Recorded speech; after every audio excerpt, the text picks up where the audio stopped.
You know, creativity gets a bad name. You know, I fly on airplanes a lot, and here's kind of a typical airplane conversation. Person next to me turns to me and says, "What do you do?" Say, "I'm a creativity consultant." "A creativity consultant? What's that? You an artist? You do basket weaving?" And I'm not creative. Same question, different answer. "What do you do?" "I'm an innovation consultant." An innovation consultant? We love innovation. Innovation's in our corporate values. Innovation is fantastic. We have to have innovation. You know, people want innovation, but they're not so sure about this creativity stuff. It's like you want to bake bread, but you're not so sure about this flour stuff. There is no creativity without innovation. Creativity is the spark that ignites innovation.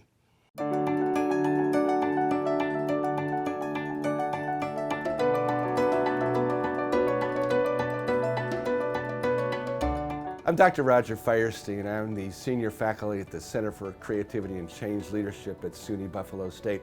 I also own a company called Innovation Resources. I help people to create ideas on demand. I help people to become deliberately more creative. This is a ring gear from a Chevy truck. A ring gear takes the power from the engine and puts it to the back wheels. The way you make a ring gear is you take a hot piece of metal that looks like a donut, put it in a press, put it in a die, put 50 tons of pressure on it, and a ring gear comes out the other side. That was until a few years ago with a General Motors plant in upstate New York. Unfortunately, what was happening was the ring gears were getting stuck in the dies. When the ring gears got stuck in the dies would break. Each die cost $5,000 a piece. They were breaking 10 of them a week, a $50,000 a week problem. Now, I'd trained some of the people in this General Motors plant in creative problem solving. So one afternoon, they set about to solve the ring gear problem.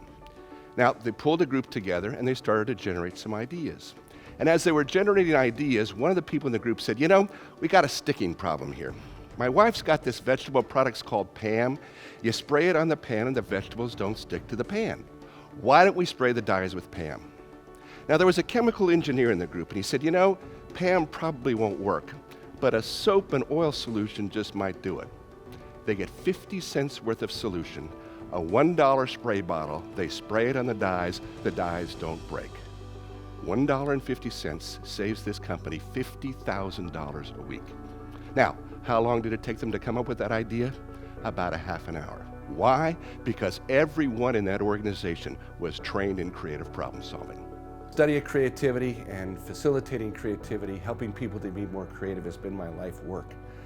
My vision for creativity in my life work is to keep creativity simple, make it practical, and help people to apply it in their world. Creativity is a competitive business weapon. The organizations that are going to survive and thrive are not the ones with the deepest pockets, but the ones that can unleash the creativity of their workforce, their entire workforce, from the C-suite down to the people that sweep the floors. All the work that I do, all the books that I write, all the classes that I teach, all the clients that I work with, the work that I do with them is based on research and validated methods. Everything I do has been scientifically validated in a variety of different settings. Let's talk about a perfect storm. A perfect storm is an unusual combination of events that produces an unusually bad result.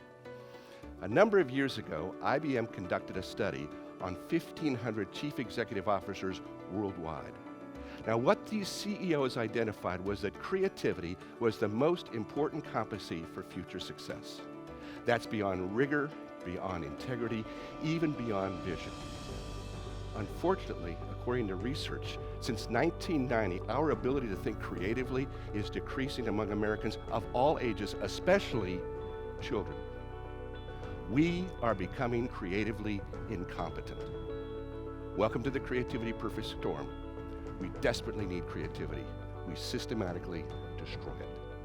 I'm really delighted to talk about some of the results and the outcomes that my clients have experienced. For example, Clorox solved a 77-year-old problem in 15 minutes. General Motors solved a $50,000 problem spending $1.50. The Los Angeles Times set their vision for the future, and I helped Western New York develop plans to help them get $1 billion in economic development. Who knew that creativity was so important in the workplace? What a great lesson to have. I think it's definitely something that's going to help me and my company. Roger is a hoot, but under the comedy is a very powerful message, and I loved how he presented that message with clarity and power. Roger, my creativity's boiling over now. Thank you. I mean, what a mind-blowing speech that was. I'm so impressed. I'm ready to get started. And I think it's really important to understand that creativity isn't just coming up with those disruptive, out-of-the-box ideas. Creativity is also coming up with those ideas that create incremental improvement, making a system or a process or a method or a procedure safer, more efficient, more effective. If you want to be creative, you need to change the way you view failure. You know that expression, failure is not an option? Well, if failure is not an option, then neither is success. Wilson Greatbatch, the inventor of the pacemaker, has this to say about failure. He says, I look forward to failure as a learning experience.